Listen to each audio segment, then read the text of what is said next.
अब हमारे रीवा में आविष्कार और इतिशा स्पोर्ट्स की तरफ से लगने वाला है समर कैंप। जी हाँ, जो कि 25 अप्रैल से 15 जून तक चलेगा। नमस्कार, रीवा 24 के आज के अंक में आपका स्वागत है। पहले एक नजर आज की प्रमुख खबरों पर।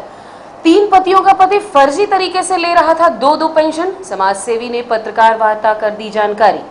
बनगावा निवासी गुप्ता परिवार पर हुए हमले को लेकर वैश्य समाज ने आज एसपी को सौंपा ज्ञापन। गुड़हाई बाजार में दिन दहाड़े चला चाकू, 2 आरोपी गिरफ्तार। और राइस मिल एसोसिएशन के पदाधिकारियों ने खाद्य एवं नागरिक आपूर्ति निगम के अधिकारियों पर लगाए गंभीर आरोप। इन खबरों को आगे हम विस्तार से देखेंगे।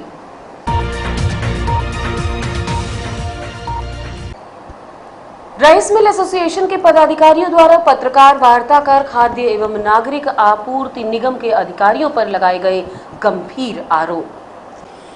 पत्रकार वार्ता के दौरान पदाधिकारियों ने बताया कि खाद्य एवं नागरिक आपूर्ति निगम के पदाधिकारियों द्वारा रीवा में होने वाली उन्नत धान को बाहरी जिलों में भेजा जा रहा है और तरह तरह के बहाने लगाकर धान का भंडारण नहीं किया जा रहा है, जबकि रीवा में पर्याप्त मात्रा में राइस मिलें स्थापित है।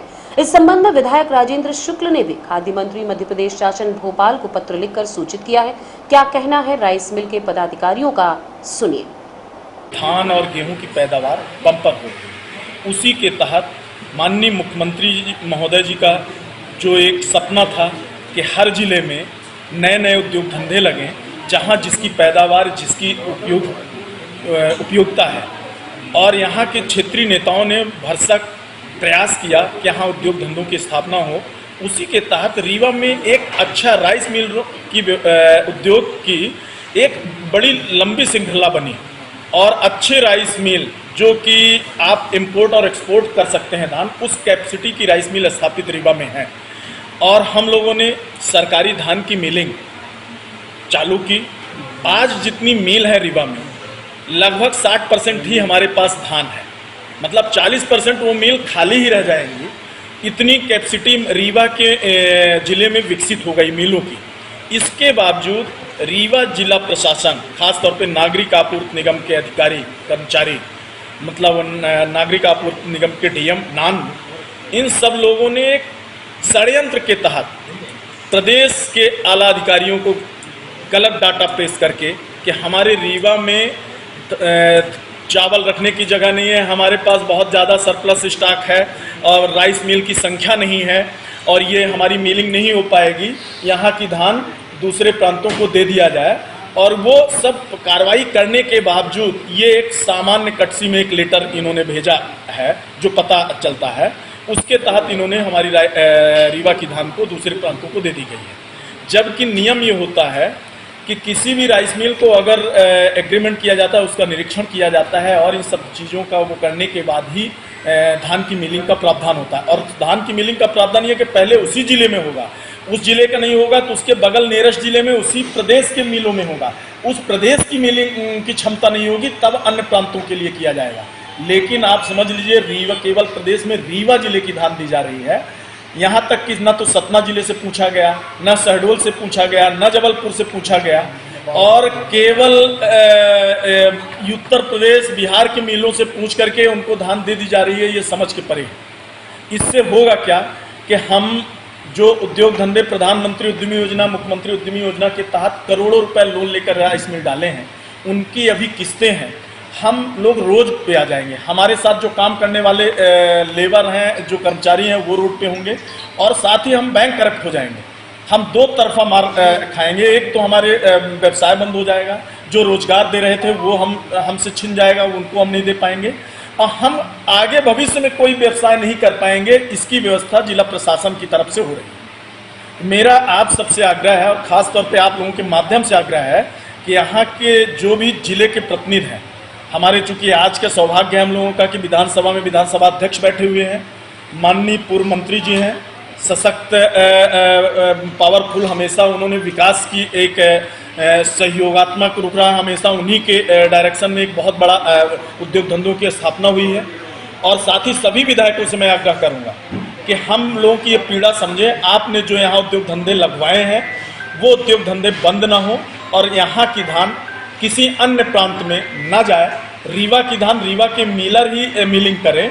अगर हम कहें कि हम नहीं कर पा रहे हैं, तब आप स्वतंत्र हैं, जिससे भी मिलिंग कराना हो कराएं। मैं हल्फनामा दे के कह रहा हूं कि हमारी जो क्षमता है, आपकी धान की जो कैपेसिटी है उससे बहुत ज़्यादा है, और आप हम ही को करने दीजिए। लेकिन अभी केवल आश्वासन जिला प्रशासन ने कि हम नहीं करने देंगे, जबकि डीओ कट चुका है और ये बैक पोर्शन से धान का 1-2 दिन में उठाव की व्यवस्था बना रहे हैं। अगर हम लोगों की बात नहीं मानी गई, हम लोग धरना प्रदर्शन करेंगे। यहाँ तक कि जो गाड़ियाँ लोड होके जाएंगी उन ट्रक के पहियों के नीचे लेट जाएंगे, लेकिन ट्रकों को जाने नहीं देंगे। अगर इसमें कोई व्यवधान उत्पन्न होता है तो इसका पूरा जिम्मेदार जिला प्रशासन होगा। हम सब पहले से आगाह कर रहे हैं कि ऐसी स्थिति न डेवलप हो, जिला प्रशासन आगे आकर के इसे रोके।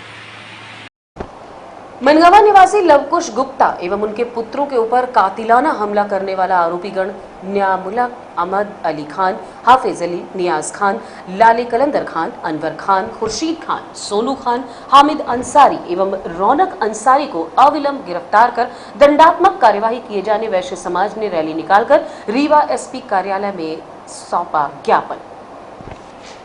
वैश्य समाज के अध्यक्ष के गुप्ता ने मीडिया को बताया कि 25 मई 2022 को मनगावा निवासी लवकुश गुप्ता एवं उनके पुत्रों के ऊपर उपरोक्त आरोपी गणों द्वारा कातिलाना हमला किया गया। उपरोक्त आरोपीगण आदतन अपराधी हैं जो अवैधानिक कार्यों में लिप्त हैं। आए दिन मनगावा के आसपास आपराधिक घटनाओं को अंजाम देकर सरेआम घूमते रहते हैं। उक्त घटना की रिपोर्ट पीड़ित पक्ष द्वारा थाना मनगावा जिला रीवा में दर्ज कराई गई, किंतु थाना मनगावा जिला रीवा की पुलिस द्वारा आरोपी गणों के विरुद्ध कोई कार्यवाही नहीं की गई है, जिससे आरोपी गणों के हौसले बुलंद हो गए हैं। क्या कहना है वैश्य समाज के लोगों का, आप खुद सुने। कुछ गुप्ता अपने भारतीय जनता पार्टी के पूर्व पार्षद हैं। इनकी जमीन वहां पर है मनगांव बस्ती रोड पे। ये अपनी गिट्टी गिरा रहे थे और वहां के अपराधियों लोगों ने इनके साथ जानलेवा हमला किया, जिसकी व्हाट्सएप फेसबुक में ग्रुप में चल रही। इस तरह से उन्होंने पूरी प्लानिंग करके मारने की हत्या हो सकती थी और काफ़ी गंभीर चोटें आई। इनके 3 पुत्रों को भी चोटें आई हैं। वही हम लोग वैश्य समाज सम्मेलन की तरफ से माननीय एसपी ऑफिस को ज्ञापन दिए एसपी साहब को कि इसमें उचित कार्रवाई हो। वो लोग ऐसे अपराधी हैं जो लगातार कई वर्षों से अपराध कर रहे हैं और यहाँ सरकार और प्रशासन कह रही कि हमें अतिक्रमण गिराना है। तो जो मस्जिद बनी है आपके नहर ऊपर, वहाँ ऑलरेडी वो शासकीय पे है। वहाँ बहुत पहले शंकर जी की भी मंदिर थी। तो आप छोटे छोटे गरीबों को आप मतलब अतिक्रमण के नाम के गिरा रहे हैं। जहाँ ऐसे मस्जिद मंदिर में जहाँ धार्मिक स्थल हैं, चाहे जो भी धार्मिक स्थल हो, चाहे मंदिर हो चाहे मस्जिद हो, वहाँ पर जहाँ पे कब्जा है वहाँ पर प्रशासन को गिराना चाहिए। अगर इसमें उचित कार्रवाई नहीं होगी तो रीवा का वैश्य महासम्मेलन मुख्यमंत्री से बात कर रहा है मुलाकात के लिए। गृह मंत्री से हम लोग परसों मुलाकात के डेट मिली हुई है। हम लोग रीवा से वैश्य समाज लोग जाएंगे। चोटें आई हैं 4 लोगों को चोटें आई हैं, 5 लोगों को।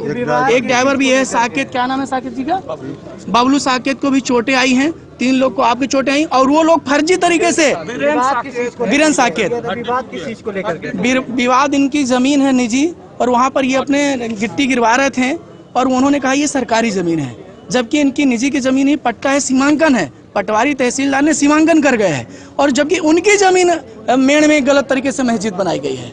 हमारे बगल में अभी क्या कार्रवाई हुई है, अब क्या चाहते हैं? अभी 3 लोग को गिरफ्तारी पुलिस प्रशासन ने बोला 3 लोग की हुई है। उसमें उन लोगों ने प्लानिंग के साथ इनके साथ मारपीट की है। 11 लोगों के ऊपर एफआईआर हुई, 3 लोग हुई हैं। हम चाहते हैं 302 और हत्या जैसे अपराध केस में इनका केस धारा हो 307 हो। छोटे केसों में अगर आप कर देंगे उनकी जमानत हो जाएगी। कल इनकी जान माल की सुरक्षा प्रशासन के ऊपर होगी कि कल प्रशासन इनको क्या सुविधा दे रहा है। वहीं इस संबंध में जब हमने एडिशनल एसपी शिव कुमार वर्मा से बात की तो उन्होंने बताया कि मामला राजस्व विभाग से संबंधित है, जिस पर विवाद हुआ है। दोनों पक्षों का मामला कोर्ट में लंबित है। राजस्व विभाग को जिम्मेदारी दी गई है कि पूरी रिपोर्ट आने के बाद उचित कार्यवाही की जाएगी। फिलहाल मामला शांत हो गया है। क्या कहना है इस मामले में पुलिस का, सुनिए एडिशनल एसपी शिव कुमार वर्मा से। हाँ, ये कल ज़मीनी विवाद को लेकर वहाँ पर विवाद हुआ था, फिर उसमें मारपीट भी हुई थी। उस मारपीट से पुलिस ने तत्काल मामले को संज्ञान में लेते हुए उसमें प्रकरण पंजीबद्ध कर लिया है। और घटना में जो आरोपी थे, जिसमें से 11-12 आरोपियों के नाम बताए गए, उसमें 3 आरोपियों को पुलिस ने तत्काल गिरफ्तार भी कर लिया है, क्योंकि दूसरे पक्ष को भी इसमें चोटें लगी हैं। उस संबंध में पुलिस तस्दीक कर रही है। मौके पर कलेक्टर साहब, एसपी साहब भी गए थे, साथ ही वहाँ पर additional SP Mauganj, SP Mauganj और वरिष्ठ अधिकारी वहाँ से मौजूद थे। राजस्व विभाग के भी तहसीलदार और उनका अमला मौजूद था। सारे लोगों के द्वारा वैधानिक कार्रवाई वहाँ कर दी गई है। शांति बनाए रखने के लिए आवश्यक कार्रवाई वहाँ की जा रही है। मामला शांत है पूरी तरह से। इसमें आज जो गुप्ता परिवार के लोग थे वो कुछ आरोपियों की गिरफ्तारी की मांग को लेके और धारा इजाफा को लेके यहाँ ज्ञापन दे रहे थे और उनका कहना था कि सामने वाला आपराधिक प्रवृत्ति का तो उनका रिकॉर्ड देख के उनके विरुद्ध और जो धाराएं बनती उनके खिलाफ में उसमें कार्रवाई की जाएगी। मामला अभी शांत है, समझाइश दे दी गई है, सब लोग चले गए। विवादित भूमि को लेकर भी कुछ हाँ, उसमें बताया ना आपसे कि राजस्व विभाग का अमला भी मौजूद था। वो कोई मामला था जो न्यायालय में विचाराधीन था, जिसकी आज सुनवाई भी थी, ऐसा जानकारी में लगा है। और वो मामला अभी न्यायालय से निराकृत नहीं हुआ है। वो निराकृत होने के बाद आवश्यक कार्रवाई वो भी की जाएगी। राजस्व विभाग इस संबंध में अपनी कार्रवाई कर रहा है। 3 पत्नियों के पति ने धोखाधड़ी कर सरकार से अवैध रूप से ली पेंशन। समाजसेवी ज्ञानेंद्र गौतम ने पत्रकार वार्ता करके किया खुलासा। आज के दौर में अगर आपको पेंशन लेना है तो आपकी चप्पल घिस जाएगी, लेकिन पेंशन आसानी से नहीं मिलेगी और अगर मिलेगी भी तो बिना पैसे दिए नहीं। लेकिन हमारे समाज के बीच में कुछ ऐसे लोग भी हैं जो एक नहीं 2-2 पेंशन ले रहे हैं, साथ ही अपनी बहू को फर्जी तरीके से न्यायालय में नौकरी भी दिलवा दी। ज्ञानेंद्र गौतम ने पत्रकार वार्ता के माध्यम से बड़े फर्जीवाड़े का खुलासा करते हुए कहा कि सेवानिवृत्त शिक्षक बुद्धसेन पटेल निवासी दुग्गमा कुर्मियान, जो शासकीय उच्चतर माध्यमिक विद्यालय मऊगंज से शिक्षक पद से सेवानिवृत्त होकर अपनी स्वयं की पेंशन तो ले ही रहे हैं और साथ में दूसरी पेंशन अवैध पत्नी शिक्षिका स्वर्गीय रमा देवी पटेल के फर्जी पति बनकर उसकी भी पेंशन ले रहे हैं। फिर तीसरी एक उन्होंने जो महत्वपूर्ण फर्जीवाड़ा उन्होंने किया कि एक रमा देवी करके शिक्षिका थी, वो खत्म हो जाती तो उसकी भी पेंशन बुद्धसेन पटेल रिटायर्ड शिक्षक दुग्गमा मऊगंज ले रहे हैं। उसके में बारिश हो गई। मैंने उसको एक अवैध पत्नी के रूप में बनाया, जो हिंदू लॉ के मुताबिक कहीं भी ऐसा नहीं है कि कोई व्यक्ति 2 पत्नी रख सके। पहली पत्नी का नाम छुपाया, उसके औलाद का नाम छुपाया और फिर तीसरी मैंने पत्नी रखा उसने। तीसरी पत्नी के उसमें नामनी हो गए और उसकी भी पेंशन ले रहे हैं, अपनी भी पेंशन ले रहे हैं। शादी हुई है क्या थी उनसे? जैसे नहीं, शादी नहीं हुई है।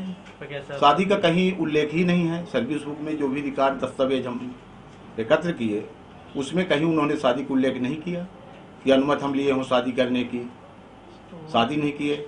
इसकी अभी तक शिकायत आपने कहाँ की? उसकी शिकायत मैंने जिला शिक्षा अधिकारी, आर्थिक अपराध शाखा रीवा, कलेक्टर रीवा, मुख्यमंत्री, शिक्षा मंत्री, हर जगह मैंने इसकी शिकायत की। आश्वासन क्या मिला? कुछ नहीं, अभी तक कोई कार्रवाई नहीं हुई। मामला कब का है? ये मामला मैं शिकायत किया हूँ 29/7/2020 को पहली बार में शिकायत की। रिटायर ये हो गए हैं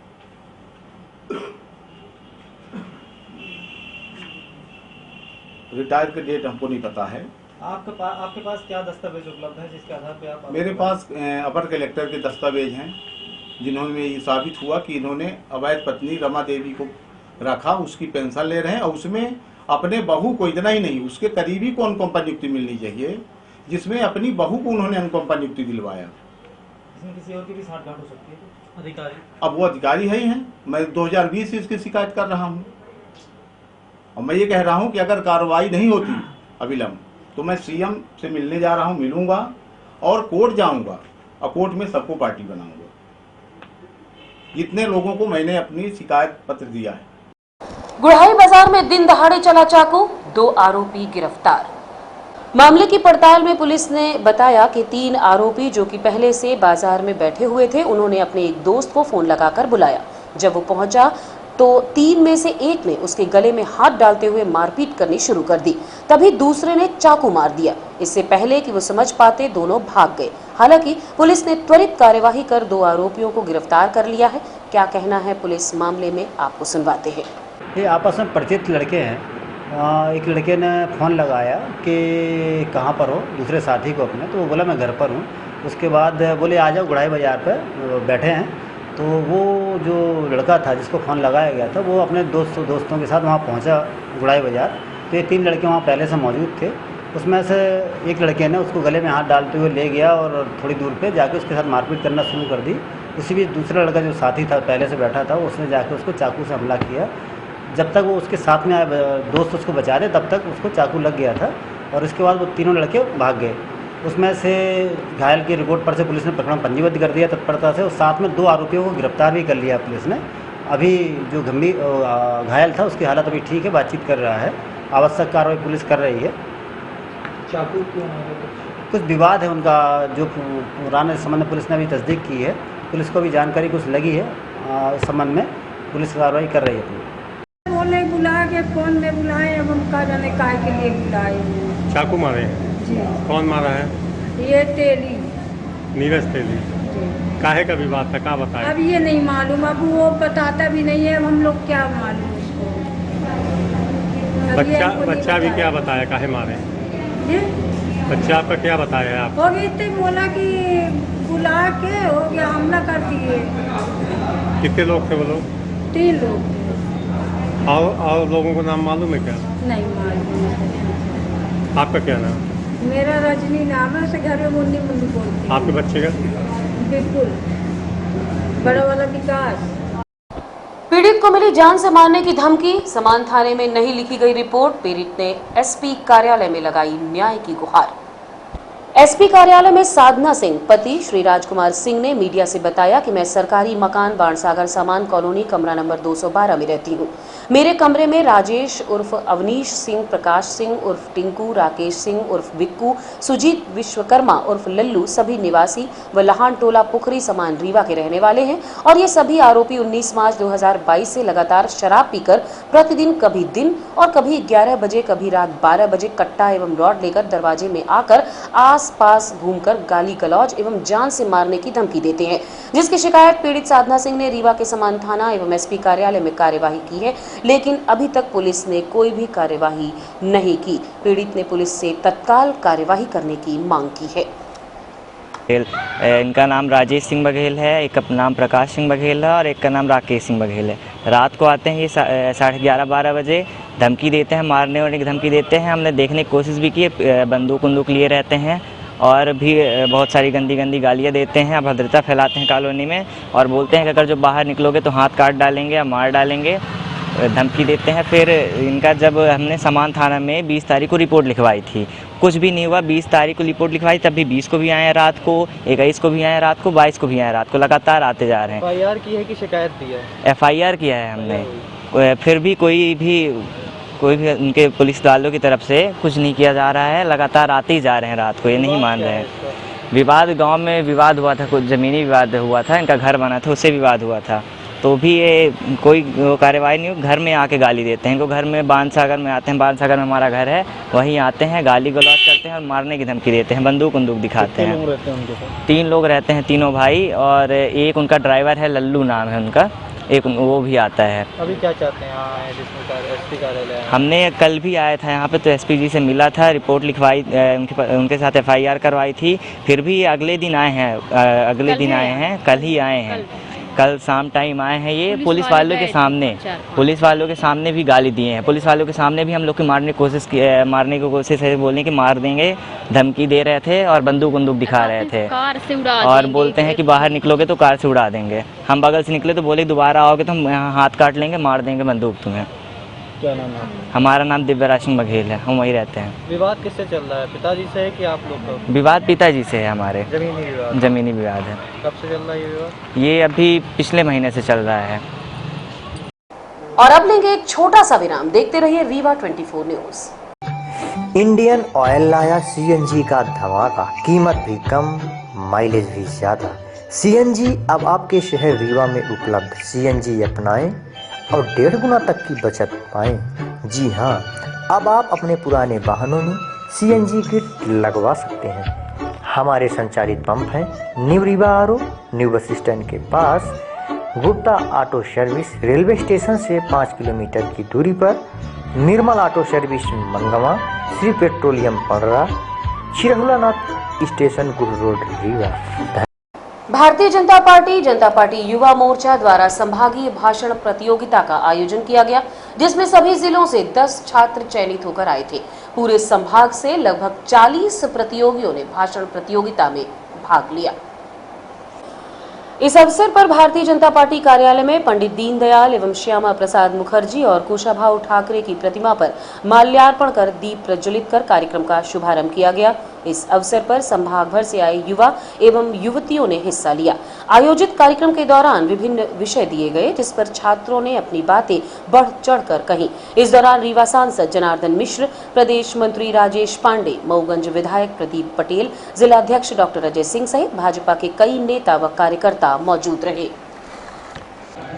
समाज के अंदर 4 जिले हमारे सीधी, रीवा, सतना, सिंगरौली, चारों जगह से हमारे जो 10 विषय हैं उसके प्रतिभागी यहाँ पर चुनकर आए जिले की प्रतियोगिता से। हमारे जिलाध्यक्ष के नेतृत्व में सारे प्रतिभागी यहाँ पर आए और संभागीय स्तर की भाषण प्रतियोगिता में सभी लोग यहाँ पे शामिल होकर अपने भाषण कला कौशल का प्रदर्शन सबके सामने। क्या उद्देश्य थे इसके? उद्देश्य यही मैंने आपको जैसा पहले ही बताया था कि भारतीय जनता युवा मोर्चा राष्ट्रवादी युवाओं को अपने विचारधारा और अपने संगठन से जोड़ने का काम करने वाली है। कब तक चलेगा ये? आज संभागीय प्रतियोगिता है जो समापन पे है। इसके बाद आगे जैसा प्रदेश तय करेगा उस प्रकार से कार्यक्रम को आगे बढ़ाया जाएगा। यूथ कनेक्ट के अंतर्गत ये सारे कार्यक्रम है। पहले भी बदले हम तस्वीर जहाँ की सुंदर सा एक दृश्य बनाए, ये हम सबको बताए आप पर्यावरण बचाइए, हम सबको बताए आप पर्यावरण बचाइए। Good afternoon to all who gather over here. Today I am going to stand in front of you to deliver a short speech on the topic environment. So, have you ever thought that what's environment? No. Okay, I will explain you what is the environment and what is the main role of the environment. So, environment is the surroundings where we can live or we can survive.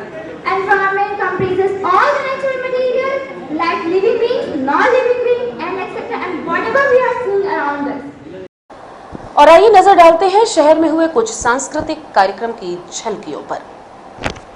Agarwal समाज द्वारा विद्यालय में अवकाश के दौरान 10 दिवसीय निशुल्क ग्रीष्मकालीन समर कैंप का आयोजन किया गया था, जिसका 25 मई को संभागीय सतर्कता समिति के अध्यक्ष सेवानिवृत्त न्यायाधीश विजय अग्रवाल के मुख्य आतिथ्य में किया गया।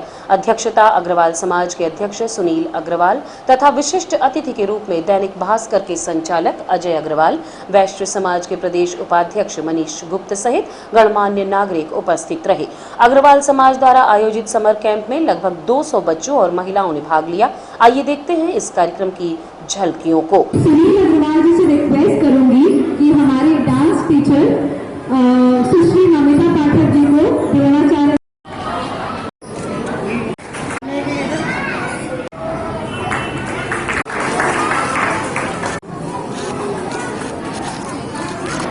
वहीं दूसरा आयोजन जो बच्चों के बीच चर्चा में रहा वो है डांस के सितारे कार्यक्रम का। जी हां, डांस के सितारे कार्यक्रम का हिमालय गुरुद्वारा आयोजन किया गया, जिसका फाइनल राउंड 25 मई को कृष्णा राज कपूर ऑडिटोरियम में संपन्न हुआ। आइए आपको दिखाते हैं इस कार्यक्रम की कुछ झलकियों को।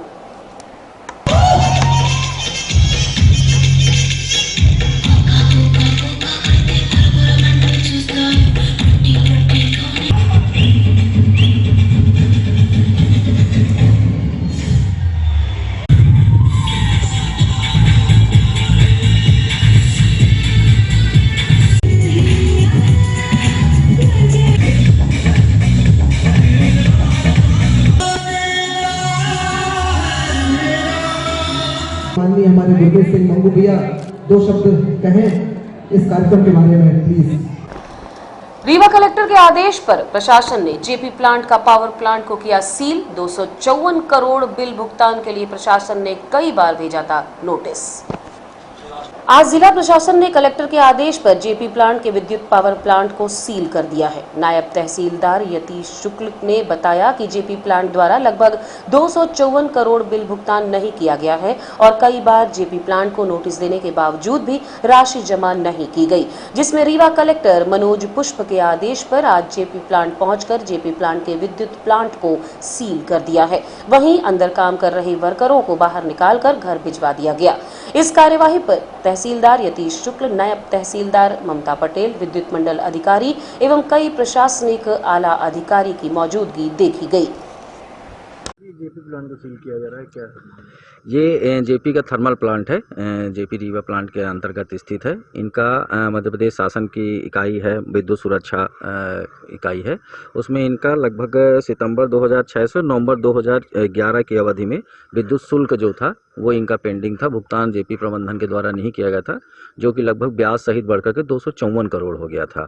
और शासन के पक्ष से इनकी कुर्की आदेश भी पूर्व में इनके मांग पत्र जारी किए गए थे, परंतु जेपी प्रबंधन के द्वारा कोई भी राशि इस संबंध में नहीं जमा की गई थी शासन के पक्ष में। उसी को लेकर के जेपी प्रबंधन को पूर्व में कई बार नोटिस जारी की गई, मांग पत्र भी लिखे गए और मौखिक और लिखित सूचनाएं दी गई, परंतु जेपी प्रबंधन के द्वारा आज दिनांक तक कोई भी राशि इस संबंध में नहीं जमा की गई। और जेपी प्रबंधन के द्वारा हाई कोर्ट में भी याचिका दायर की गई थी, जो कि माननीय उच्च न्यायालय में जून 2021 में खारिज कर दी गई थी। आज उसी के संबंध में शासन के पक्ष में आज जेपी थर्मल प्लांट जो है शासन के पक्ष में इसको कुर्क की कार्रवाई की गई। ये जेपी का थर्मल प्लांट है यहाँ पर। हाँ, पूर्व में इनको कई बार नोटिस जारी किए थे, 254 करोड़ जो हमारा पेंडिंग है वो हमारे पास जमा कर दें ब्याज सहित, परंतु प्रबंधन के द्वारा आज भी एक भी रुपए की राशि जमा नहीं की गई। और अब चलने से पहले डालते हैं एक नजर आज की प्रमुख खबरों पर। 3 पत्नियों के पति फर्जी तरीके से ले रहे 2-2 पेंशन, समाजसेवी ने पत्रकार वार्ता कर दी जानकारी। मनगावा निवासी गुप्ता परिवार पर हुए हमले को लेकर वैश्य समाज ने आज एसपी को सौंपा ज्ञापन। बुढ़ाई बाजार में दिन दहाड़े चला चाकू, 2 आरोपी गिरफ्तार। और राइस मिल एसोसिएशन के पदाधिकारियों ने खाद्य एवं नागरिक आपूर्ति निगम के अधिकारियों पर लगाए गंभीर आरोप। आज की खबरों में बस इतना ही। नई खबरों के साथ कल होंगे पुनः उपस्थित। अब दीजिए इजाजत, नमस्कार।